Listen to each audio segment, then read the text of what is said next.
What if the version of you in your dreams isn't some distant fantasy, but is actually watching you right now, wondering when you'll finally become her?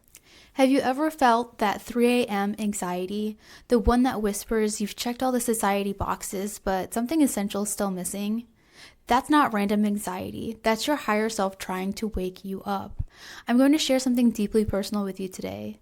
Not long ago, I stood in front of my mirror, staring at the woman who had accomplished everything that she was supposed to, yet felt completely disconnected from her truth. The achievements, relationships, the carefully curated life that was meant to bring fulfillment had become a beautiful cage. Today I'm sharing the exact method I used to break free. Not just changing what I did, but transforming how I experienced being alive. This isn't something about hustling harder, it's about remembering who you've always been beneath the noise. Section 1, The Shadow of Starting Over. Let's be honest about why reinvention feels so terrifying.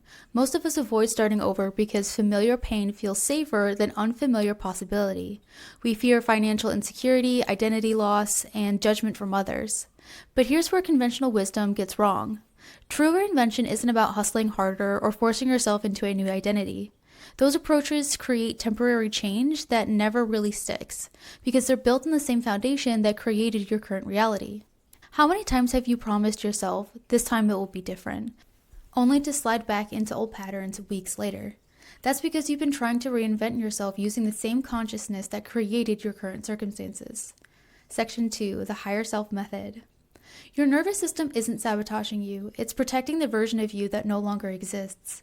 The higher self method works differently because it addresses transformation at the level of identity and energy, not just behavior. When you shift who you believe yourself to be, new actions follow naturally. The first step is sacred stillness.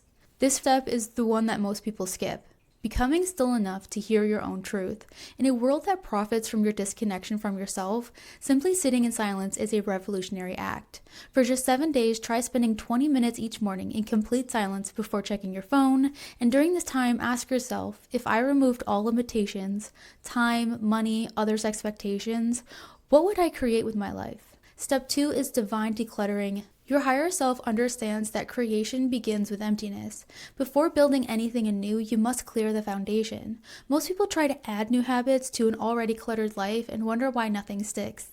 Instead, first identify what needs to be released. Relationships that drown you, commitments that exist only out of obligation, beliefs about what you should become. Step 3 is soul blueprinting. Here's a truth that would save us all years of misdirected effort. Most of what we think we want isn't what our souls actually desire. Your higher self distinguishes between authentic desires and conditioned wants.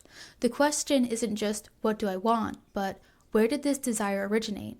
Step 4 is embodied integration. This is where spiritual bypassing ends and true transformation begins. Reinvention isn't just a mental exercise. It must be integrated into your physical body and daily experiences. Practice somatic check-ins, which is just body check-ins, intuitive movement, and restructure your physical spaces to support your evolution. This is simply just to move your body to let it know that it is awake and that you are here to embody whatever power you want inside. Step 5 is aligned action. Finally, your higher self takes action, not from fear, scarcity, or pressure, but from inspired alignment. There's a fundamental difference between motion and alignment.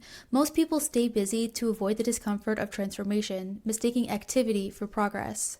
Fear-based action feels heavy. Soul-aligned action should feel expansive. The path back to your higher self isn't about becoming someone new. It's about remembering who you've always been beneath the noise and conditioning. If I had to start over with the wisdom of my higher self, I wouldn't just change what I do. I transform how I experience being alive. I trust the whispers of my soul over the shouts of society. I'd measure success by alignment rather than achievement. The version of you that exists in your dreams isn't waiting for permission to emerge. She's waiting for your recognition that she's already exists within you. She's not your future self. She is your present self once you remove all that isn't truly you.